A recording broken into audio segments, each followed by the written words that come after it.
ક્ષત્રિય સમાજને લઈને કરેલી ટિપ્પણી પર રૂપાલાની ફરી સ્પષ્ટતા, કહ્યું રાજપૂત સમાજના અગ્રણીઓ સાથે કરીશ બેઠક। સુરેન્દ્રનગરમાં ક્ષત્રિય સમાજના આગેવાનોએ આપ્યું આવેદનપત્ર। મેં તો માફી માંગી છે, છતાંય અમે એમના આગેવાનોની સાથે વાટાઘાટો કરીને એમના આગેવાનો તરફથી કોઈ પ્રસ્તાવ આવશે તો હું એને એક્સેપ્ટ કરવા માટે તૈયાર જ છું। આણંદમાં પેટલાદના વિષ્ણુલી ગામે ફૂડ કંપનીમાં ભીષણ આગ, તમામ કારીગરો નીકળ્યા બહાર, ફાયર વિભાગે આગ ઉપર મેળવ્યો કાબુ।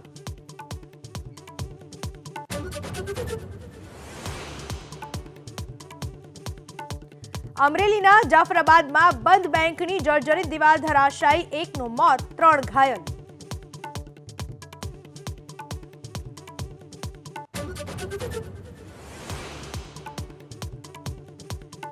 ગુજરાતના ગરબાની વધુ એક સિદ્ધિ, ગરબાને અમૂર્ત સાંસ્કૃતિક ધરોહરનું યુનેસ્કોનું પ્રમાણપત્ર, મુખ્યમંત્રીએ આ ક્ષણને ગણાવી ગૌરવવંતી।